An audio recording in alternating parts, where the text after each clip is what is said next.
Hello, Petal. How you doing? How are things going? Well, we've made it. The end of another book. We got chapter 15 of May Contain Traces of Magic, J.W. Wells and Co. Book the 6th thereof. So, what have I been doing? Well, I've started to learn Norwegian. I speak quite a few languages. I love learning languages, and I thought I'd start, working on some more of the sort of Scandinavian ones a bit more. And I thought I'd start with Norwegian. And what a wonderful language it is. My goodness, so much fun. I would recommend it to anyone. If you could learn a language, what language would you learn? And yes, you can use things like archaic languages. You can use sort of Klingon and all that sort of thing. What sort of language would you really like to learn as your sort of like second main language, and why? Please leave a comment if you would like to. And if you do enjoy what I'm doing, if you could hit the like button, always really helps. Thank you to all those lovely beans who listened to the entire chapter. I really appreciate that so very much, even if it is in 2 or 3 goes. I don't care. I've lost my track of thought now. Well, it's 1.5 minutes in. I really should get on with it. But yes, if you could hit the notifications bell, because obviously I try and do these as an instant premiere as soon as I've got them done. Oh, pajamas. I don't know what I'm talking about. Right, anyway, because I've got off on a tangent, I'll have to pick it up afterwards. Chapter 15. Chris's life flashed in front of his eyes. The process can't have taken more than 1/1,000,000th of a second in real time, because that's roughly how long it takes for the neural energy to drain out of the synapses as the brain starves of oxygen and dies. But it seemed ever so much longer. The first 10 years were mostly embarrassing, like looking at photographs of yourself in your pram with chocolate all round your mouth. School was just dull, and by the time he hit puberty, he was starting to fidget. Maths with Miss Whitworth was about as enthralling as it had been the first time round. Ditto hanging around the Co-op car park with Danny and Neil. There were a couple of incidents, like his maiden hangover and the first time he got a ride home in a police car, that he'd much rather have fast-forwarded through. But no such luck.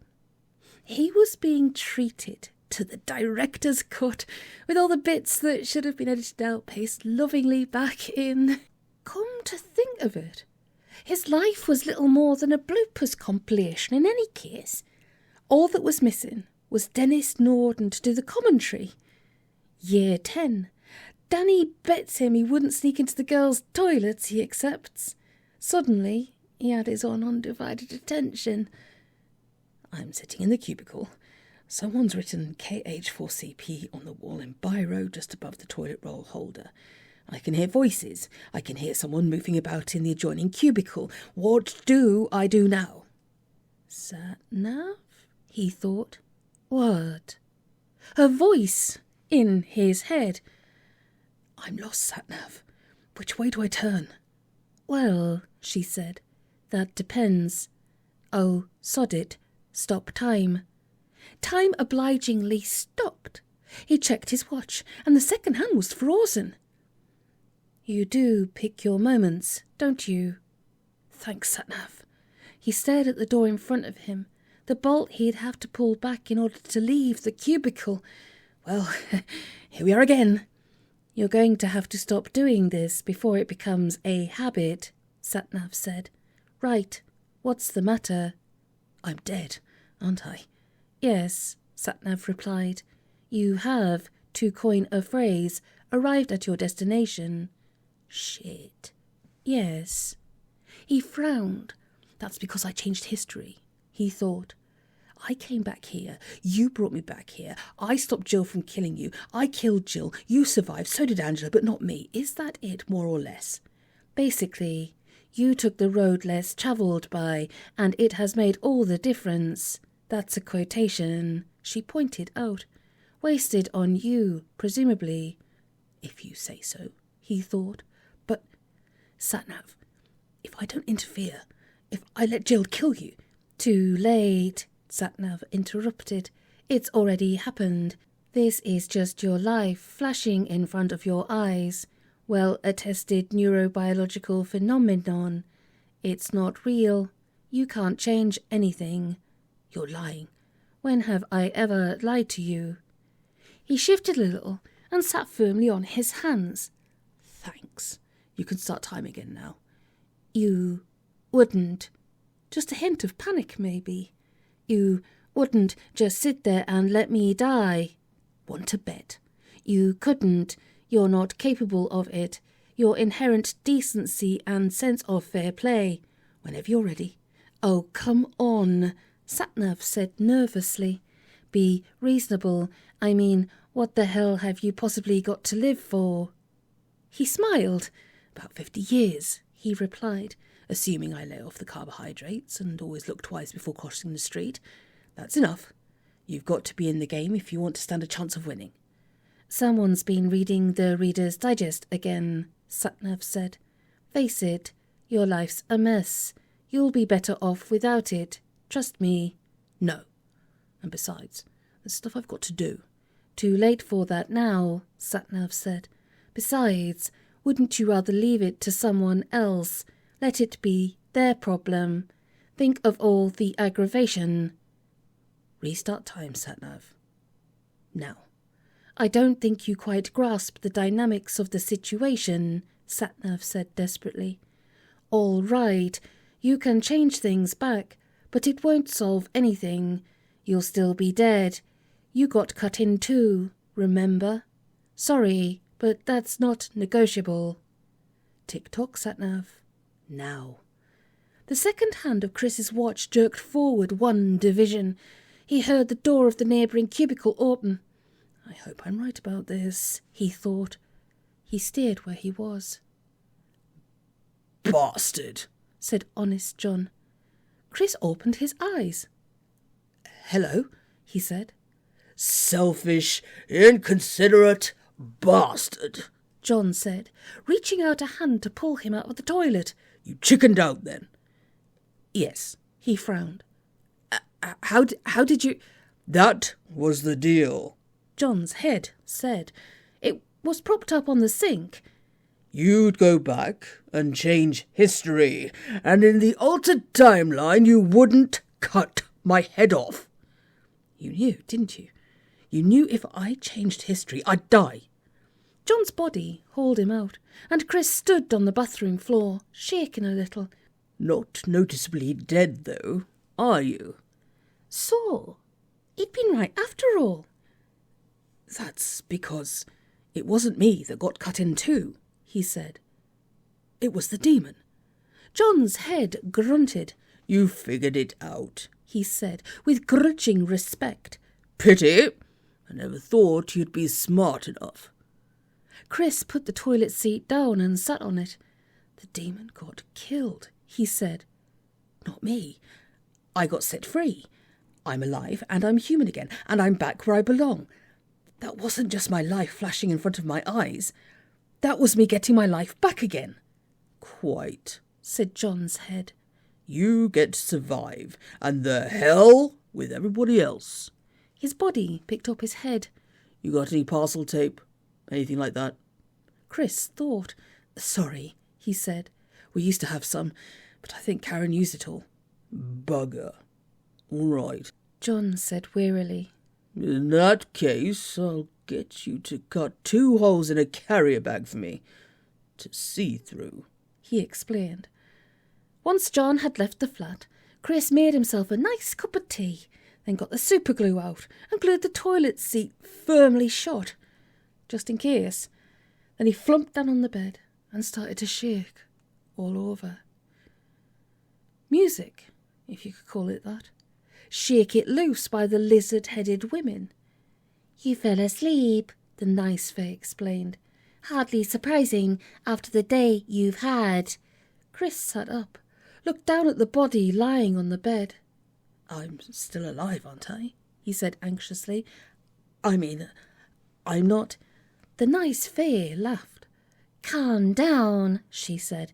It's all right. You're alive. This is just a perfectly ordinary dream, and yes, you're back. It worked. It was the demon who got killed, not you." He sighed with relief. "That's all right then," he said. "Quite," the nice fay said. She looked at Chris for a moment or so, then said, "Did you really figure it all out by yourself? I'm impressed." At any other time, he'd have relished the flattery. "Depends," he said cautiously. Exactly what did I figure out?" "That once the demon surfaced and took you over, it would be killed, and not you, because that's A-level grade demonology. Not bad if you worked it out from your first principles." "It was luck," Chris admitted, "and intuition as well, I suppose." She nodded. "I suppose so," she said. "After all, it was pure chance that the demon hunters happened to raid your flat at exactly the right moment." He grinned weakly. "Not quite," he said.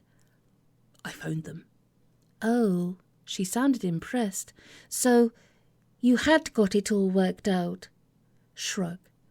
"It was something you said, actually," he replied. "You kept telling me that I was stuck with being a demon for the rest of my life." Chris looked away. He was trying to remember what had made him so certain it would work. But he couldn't. Scary thought, that. "I came to the conclusion that it was worth a try, and I didn't have a hell of a lot to lose.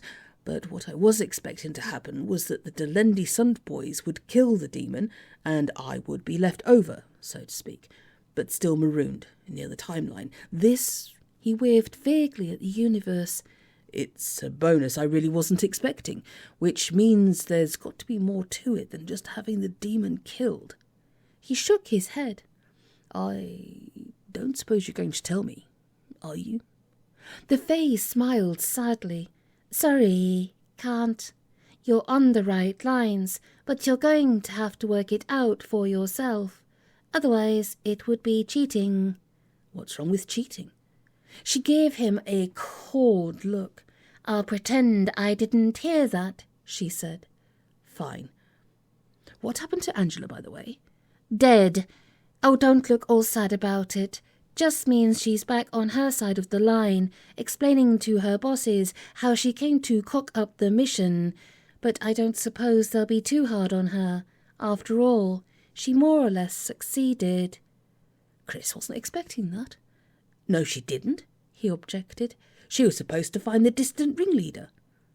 The nice Fae smiled at him, the reassuring smile you use when you're talking to an amiable idiot. "Yes, she did," she said, "and maybe she didn't bring it back, but that hardly mattered, since it came back of its own accord, at more or less the same time as she did. Think about it," she added, as she vanished in a cloud of blinding light and deafening noise. Which turned out to be the phone, ringing in the hall. Chris swore, extended his cricked neck and cramped legs, and hobbled out to answer it. He recognised the voice, though it gave him a nasty jolt when he heard it.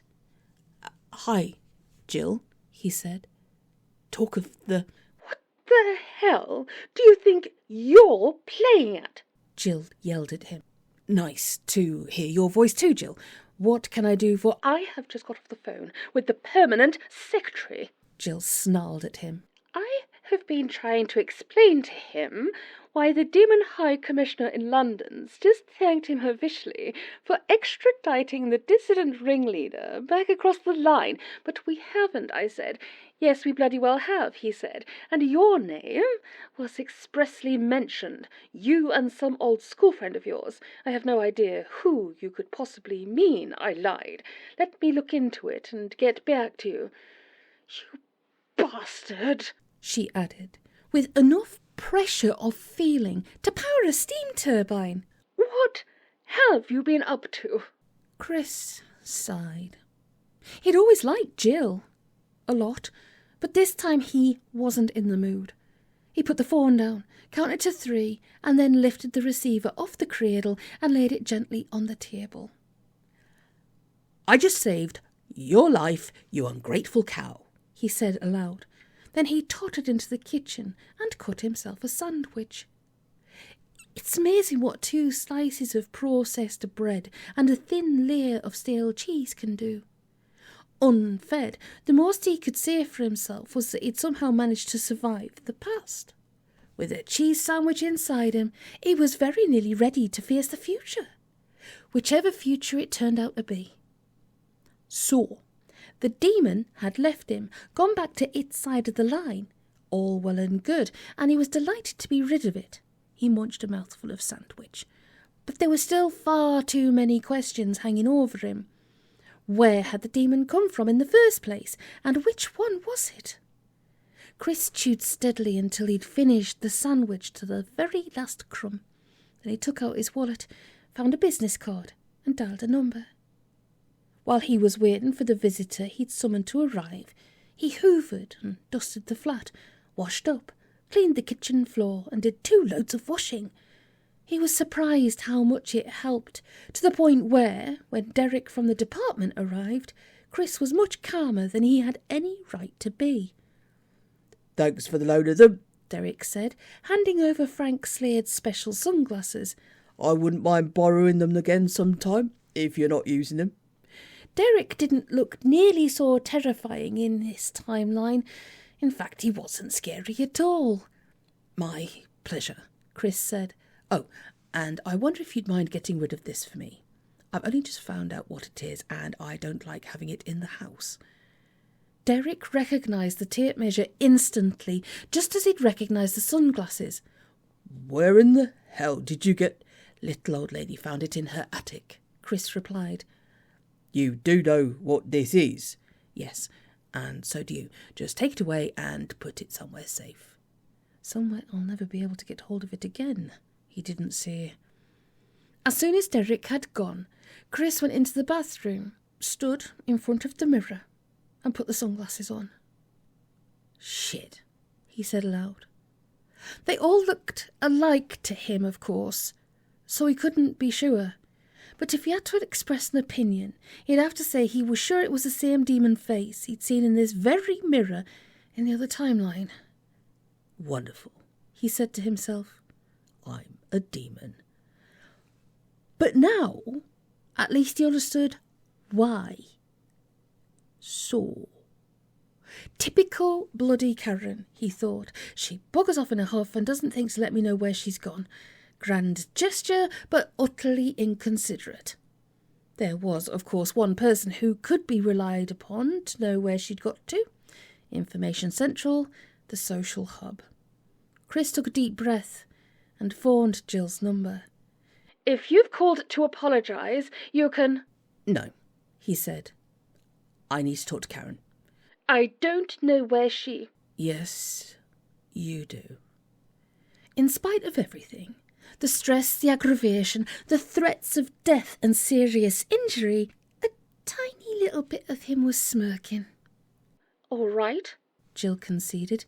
Maybe I do, but she told me that she doesn't want to see you. She was absolutely clear about it. Look, I'm really sorry, but... This isn't true love, Chris interrupted harshly. This is business. She reacted as though she'd never heard the word before. I don't understand, she said. How can it be? I've found the one who is to come, he said. You know, the dissident ringleader. The real one, he added, a trifle spitefully. You want it? You fetch Karen over right now. No, he added quickly, as a tiny cog slid into place in the gear train of his mind. This evening, here, the flat. Let's all 3 of us go out to dinner. What? Chris, are you feeling all right? He grinned. Never better. He rang off, then phoned the Indian restaurant across the road and booked a table. Lots of things to do before then. First, Chris nipped down to the car and rummaged about among the boxes of samples until he found what he was looking for. Just the one packet. He hoped it'd be enough. He took it through into the kitchen, read the directions on the back of the packet. They were delightfully simple. Just add water, and emptied the contents into the biggest bowl he could find. Then he filled the measuring jug with water and slopped it in. It didn't say you had to stir it, but he thought it couldn't do any harm. Wrong. 2 seconds, and it dissolved the head off the wooden spoon. And to think, he thought, it's taken me all this time to figure out what it's for. How thick can you get? Add dried water to pure distilled water, and you get pure distilled water. JWW Retail DW6 powder is essence of nothing, because if it was anything at all, when you added it to pure water, you'd get pure water plus something. Impure water. Conventional science recognises matter and antimatter. DW6 is neutral matter. Make it into something, and that something won't exist definitively, but it's still matter and has 1001 handy applications around the home, workshop and office. Mix with turpentine to create an easily moulded putty which sets hard to the consistency and with the properties of brick, and you can build a solid, useful structure that isn't actually there. Make a saturated solution of DW6, pour it into an ordinary household ice cube tray and pop it into the freezer, and you end up with the philosopher's stone of applied demonology, null ice. 10 cubes of null ice, roughly the amount you get out of one standard size sachet of DW6, is sufficient to embody one average adult male demon. No wonder, Chris thought, as he verified his assumptions by looking up DW6 in the FAQ section of the JWW Retail website, where he'd never thought of looking. Why? He asked himself. Because I'm stupid. Obviously, we sell so much of the stuff. After all, 90% of the people I know have turned out to be bloody demons, so clearly there's a lot of them about. Chris had a bath. He shaved. He put on his best suit and, because it's not every day your future life flashes in front of your eyes, a tie. While Chris was polishing his shoes, he got a call from Mr. Burnotts, confirming his appointment as area sales manager. He made a point of sounding laid back and cool about it, but when he put the phone down afterwards, he was grinning like an idiot. Not that he'd be any good at it, not after tonight, but from what he'd seen of previous incumbents of the job, nobody was ever going to notice. He'd miss the road, of course, being stuck in an office a lot of the time, but there would be compensations, not least of them being that he'd no longer have any need of a satellite navigation system. Wonderful gadgets, if responsibly used, but if you're not careful, they can lead you astray. Chris had forgotten what she looked like. Incredible, but true. When he answered the door, he saw Jill and someone else, a nice-looking girl about his own age, with straight chemical red hair and very dark blue eyes, and a nervous expression that made him want to smile. It took him maybe as long as 3 seconds to realise it was Karen. Jill nudged past him into the hall. "Well," she said, "where is it?" He closed the front door and stood with his back to it. "Here," he said. "Where?" "Right here," he smiled. "But let's have dinner. I booked a table for us over the road." Jill frowned. Not curry," she moaned. "I never did like curry." "You never liked human food, period," he said to her, looking at Karen. "But that's okay. There's other stuff on the menu that'll suit us all." Karen hadn't said a word. That was disconcerting, like dry rain or the sun rising in the west. "I like how you've done your hair," he said. "It's horrible," Karen replied. "I hate it." Which confirmed she was who she appeared to be, better than any retina scan could ever manage. "I missed you," Chris said. "I'm not back," she said quickly. "I'm just here." "That'll do," he replied, like I told Jill. "This is business." He'd forgotten the elegant curve of Karen's neck, the length of her hands and fingers, the exquisite ratio of mouth to chin. Correction. You can't forget what you never really noticed before. Who was it? He tried to recall. Who said that the best place to hide something is in plain sight? Right, Chris said. Let's make a move. What could be more natural, he thought, as they filed out into the street? What could be more pleasantly normal than this? 3 old school friends going out for a meal. 4 if you counted the demon. I never liked this place, Karen said. We came here once and the food took half an hour to arrive, and then it was cold, and I wanted to complain, and you were afraid to make a scene. Yes, Chris said, but it's got to be here. Why? Something I read in a book. Karen wanted to argue, but Chris pretended he hadn't noticed. They crossed the road, and he led the way in through the door, over which, on a basic plastic fascia board, was the name Gandhi, Indian Restaurant and Takeaway. Now he came to think of it, everything had been staring him in the face all along. Hi, he said cheerfully, as a waiter came up. Table for 4. Popham. The waiter gave Chris a long look. Ah, yes, he said. We've been expecting you. On previous occasions, when they'd gone there, Chris had wondered why it was that they had a back room, larger than the front area, filled with tables set out with tablecloths and cutlery, which they never used. He had abandoned it as one of those mysteries that probably has a perfectly simple explanation. If only he could be bothered to find it out. Always a mistake, that. Have you really been keeping this room for us? The waiter nodded. 16 years, he said, but you're here now, so not to worry. They sat down, and immediately all the other tables vanished, and the door faded away into the wall like a ridiculously fast-healing wound.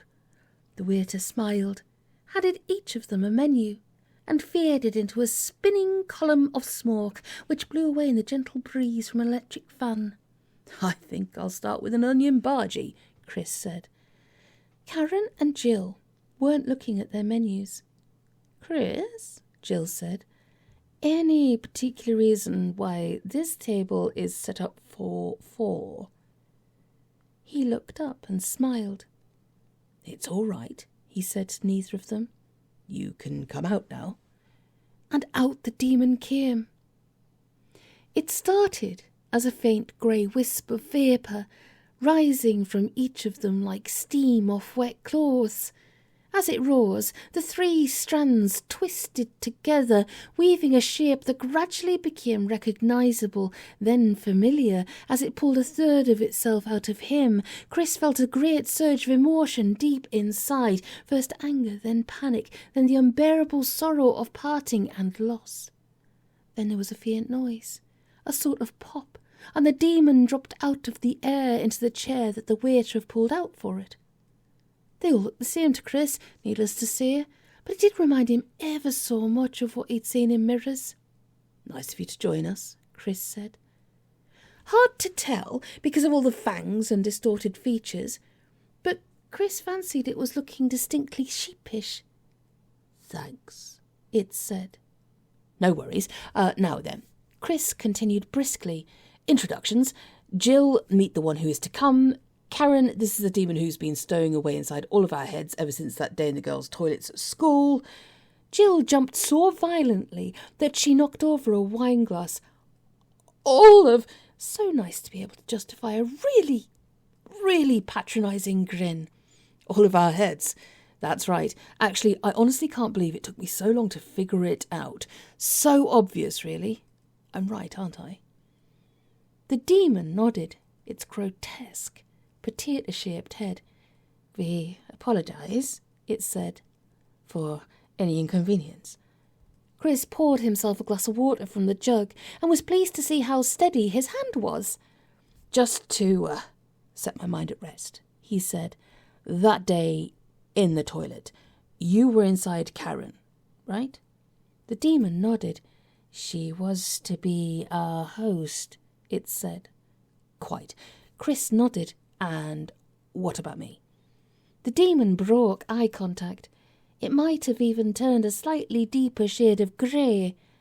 Our larder, it said.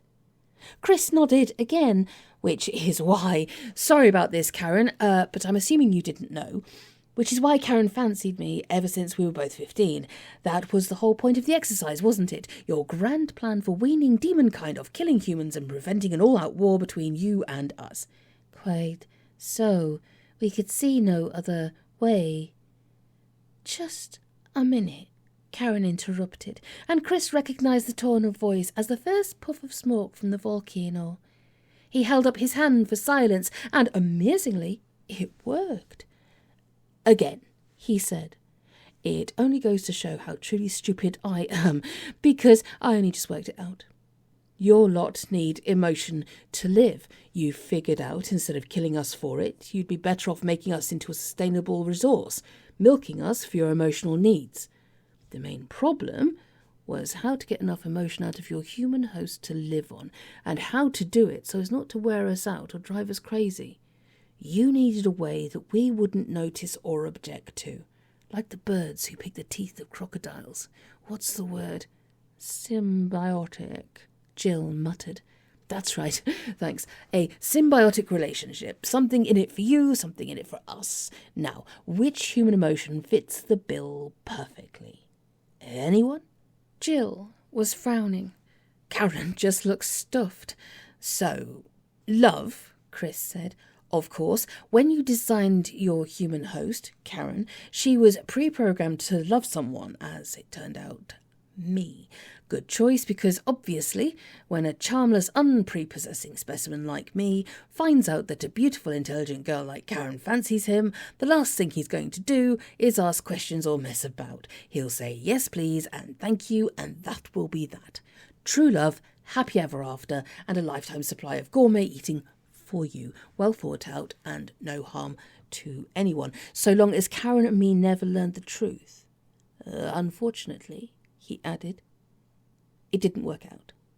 The demon dipped its head. Alas, it said. Because, Chris went on, instead of falling head over heels for Karen like I was supposed to, I fell in love with Jill instead. Typical awkward human, and what made it 10 times worse, Jill wasn't even a human being. She was a demon. A demon, what's more, who'd been sent here to arrest you and bring you back. Must have been a nasty blow for you, I'm sorry. Not your fault, the demon replied. Ours. Inadequate preliminary research, based on false assumptions and bad science. It is we who should apologize to you. Yes, said Chris, but anyway, there you were, pretty comprehensively screwed, and then you had a brainwave, and this, he added, is where I start to get quietly angry with you, okay, just so you're aware of it. It's only fair. You thought what I need is something or someone to make the human fall in love with my carrier. Presumably, you considered a love potion something like the JWW love filter. The demon shook its head. Poison to us, it said. Highly toxic, may contain traces of nuts. Not a viable option. I see. Fine, Chris shrugged. So, instead you called in a fae, because they're supposed to be able to get into humans' heads through their dreams and change all the settings. But you can't trust them, can you? Once they're across the line, and in our reality they're like kids with a bottle of whiskey and the keys to their dad's car. As soon as she got here, your fae bolted, got inside the head of that other girl, Ellie, took her over, forgot all about what you wanted. Fat lot of good it did her, though. Because along comes Jill, looking for you, sees the fae in Ellie's head, assumes it must be you, and the next thing anybody knows about it, there's blood on the toilet floor, and everything is completely and utterly fucked. Well? The demon nodded sadly. Tragedy, it said. Maybe not the word Chris would have chosen. You were in a real fix, he said. Jill was on the rampage. She knew she'd made a mistake the first time and killed Ellie instead, but you knew she'd try again as soon as she realised her mistake. And she almost certainly succeeded the next time around, which would mean going back to your side of the line and getting beaten up by the authorities. Also, the failure of your great and noble experiment before you had a chance to give it a fair go. So, on the spur of the moment, you improvised. You bailed out of Karen, tore yourself in 3, jumped straight into our heads and made yourself at home." He sighed. "And there you've been ever since. You converted Jill into a secret sympathiser. You made poor Karen here keep on loving me, even though, well, anyway, I don't know what you wanted me for, unless it was just as a backup, in triplicate, like a parking permit application. Or maybe you just wanted me for all the rotten, bloody, miserable emotions I've been feeling this past 16 years. Really, I'm surprised you're not as fat as a pig by now." For a relatively long time, between 10 and 12 seconds, nobody moved or spoke. Then Karen slowly pushed back her chair, stood up, grabbed the water jug, and emptied it over the demon's head. Then she sat down again. "I know," she said, "empty gesture, but so what?" The water, which had fallen through the demon as through a colander, was pooling on the floor under its chair, liable to give entirely the wrong impression, Chris couldn't help thinking, to someone coming unexpectedly into the room. The demon just looked faintly puzzled, as if wondering what the polite response would be. "So, why now?" Jill said. "After 16 years, why choose now to come back out again?" The demon opened its mouth. But Chris got in first. "2 things, I guess. 1, you ex-lot, the authorities back home, sent another, what was the word you used? Avenger? Anyway, another one of them to do the job that Jill should have done before she changed sides. That was my late lamented colleague, Angela, who presumably is back in the office right now, explaining to her boss why she cocked it up. The other reason, I imagine, was that the Fae who cheated you just happened to show up again, trapped in my SatNav, and she had the bright idea of making me go back in time and change history so that she never got separated from a hijacked body back in the girls' toilets." He turned to the demon, who was looking surprisingly small and meek. "Is that about the shape of it? More or less?" "Precisely so," the demon said, with a funny little bow. "As you correctly deduced, the subject of our research was the human emotion that you call love. We had heard of it, but found it impossible to believe that such a thing could exist. Therefore we came here to prove it by controlled experimentation. We infiltrated the female human." Karen pulled a horrible face, but stayed put, "and used the good offices of the Fae you call SatNav to induce her to fall in love with a male human, chosen at random. To begin with, the results were most satisfactory. The female human's emotions, which we believe fell into the category of unrequited love, were highly nutritious and contained the full recommended daily intake of vitamins A, B, C, E, and G2. However, we recognize that unrequited love cannot be expected to last any appreciable length of time, and we were disappointed and frankly surprised to find that the male human entirely failed to reciprocate the female's emotions, being already enamored of the second female, the Avenger. When the Avenger detected our presence in the first female, we quickly enlisted the Fae to run interference, not anticipating the extent to which the Avenger would be confused.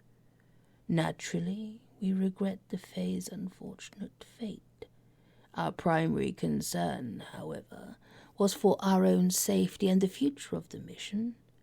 As the male human has just explained, we subdivided and occupied all 3 of them, a maneuver, we might add, hitherto believed impossible, and we intend to write a paper on the subject as soon as we return to our own side. Since then, we have lived quite comfortably on the emotions of all 3 of you, the unrequited love of the male and our original female host, and the second-hand emotions collected so assiduously by the other female in her capacity as confidant and confessor to a close circle of friends. In passing, we note that we entirely underestimated the enduring power of unrequited love. In both cases, it lasted 16 years. Indeed, it might be said to have matured, with corresponding improvements in both nutritional qualities and flavour. The demon stopped talking, then beamed suddenly and licked its lips. "Thank you," it said. "We greatly appreciate the waves of hatred and revulsion emanating from all three of you. After 16 years of subsisting almost entirely on various forms of love, the change is both welcome and refreshing. And anger, too," it added, closing its eyes in pure bliss. "Really, this is too much. We doubt whether our digestion can stand it." "Me too," Chris thought. From his pocket he took a fold of kitchen towel in which were wrapped 6 ice cubes. They'd hardly thawed at all since he'd pocketed them shortly before Jill and Karen arrived. He tumbled them into a glass, topped it up with water from the jug, and growled, "Here, drink this."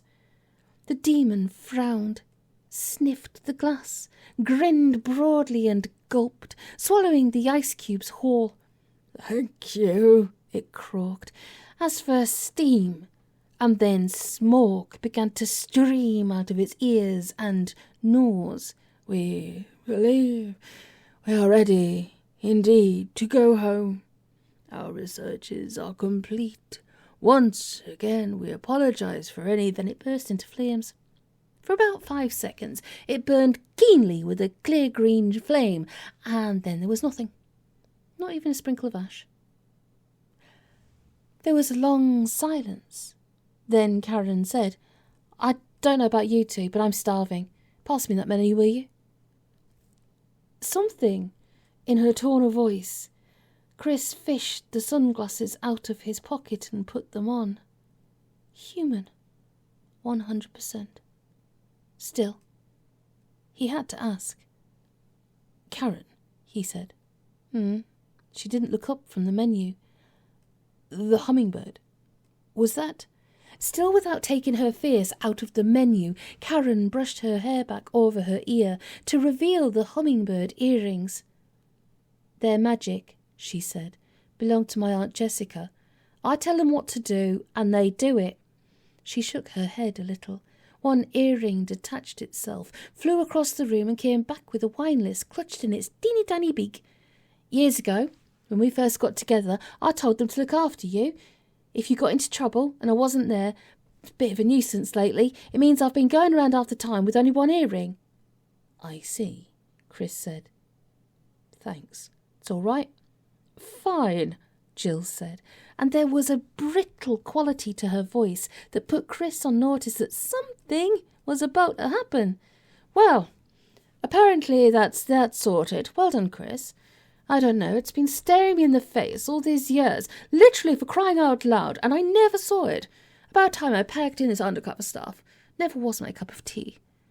Of course, it could mean she was considering leaving her job with the department, but he didn't think so. "You're going back," he said. Jill looked at him, straight in the eye. "I think so," she said. "I came here to do a job, and I screwed that up. In fact, I screwed it up so badly that I allowed myself to get taken over by the enemy. Worse still, even now it's cleared off out of my head, I still feel the same way." She shook her head sadly. "Sort of puts me in my place, doesn't it? What's it called? Stockholm Syndrome, is it? Where after a bit the hostage starts agreeing with the kidnapper. Never knew it could affect demons, but there you are. Learn something new every day. Anyhow, as far as I can tell, things rarely have changed back home. In fact, I wouldn't be surprised if that pompous little turd gets elected president, in which case," she added, with a sad smile, "it owes me, and I intend to collect. I think I'll insist on being head of security.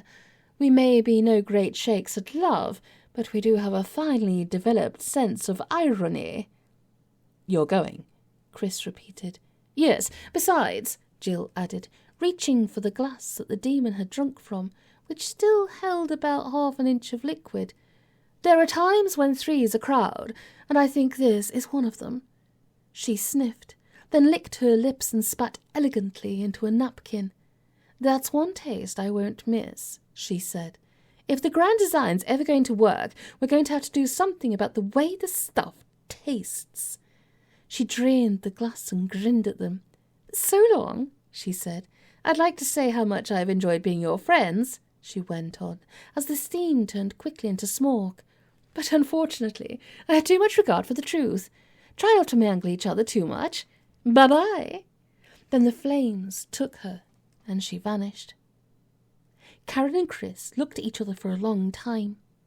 Then Karen said, "I think I'll go for the chicken korma with pilau rice and some of that runny lentil stuff. What about you?" "Hang on," Chris replied, and he opened his menu, and folded inside it. He found inside a copy of the Book of All Human Knowledge, guaranteed to tell you what you really need to know or your money back. And since JWW Retail were really unhappy with the concept of refunds, he was pretty sure he could trust it. Now, when it mattered, he opened it at random and read. Yes. Obviously, not as much as she did while she was under the influence of the glamour placed on her by the Fae, but there's still something there, quite definitely, should you wish to pursue it, and if not, you're a bigger fool than you look. Chris closed the book and the menu, put them down on the table and reached out his hand. "I'll have the same," he said, "and a chapati."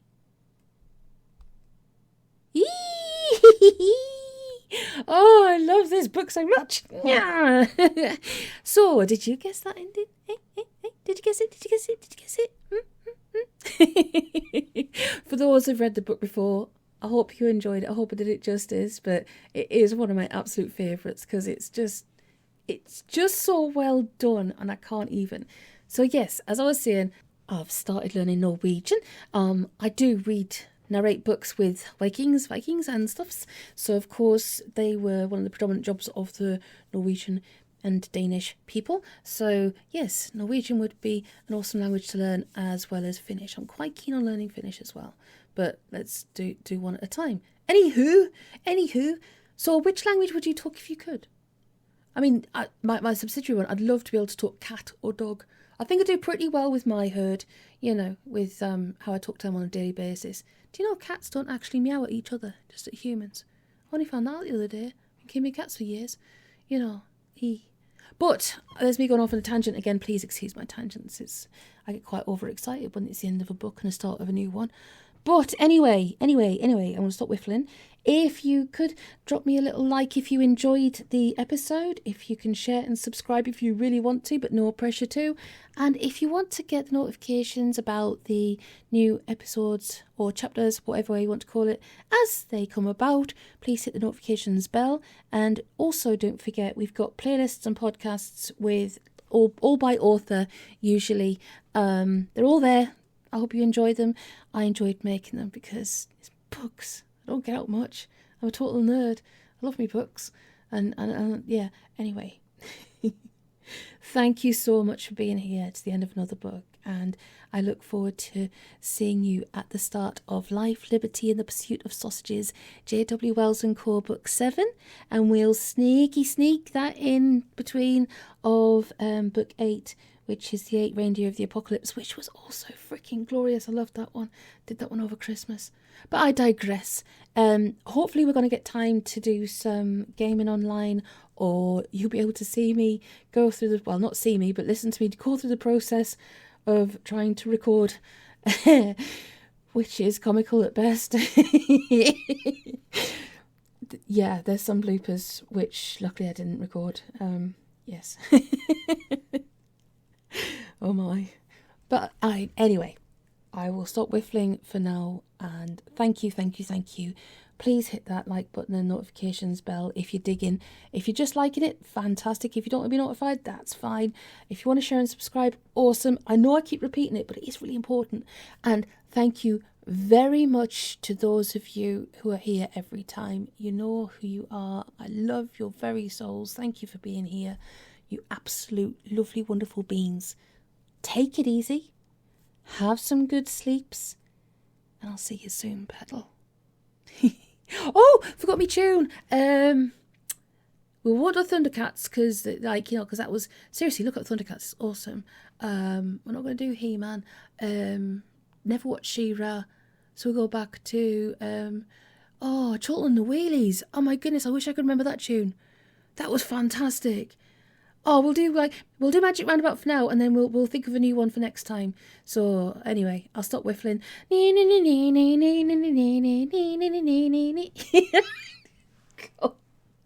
I'm so sorry. Bye-bye.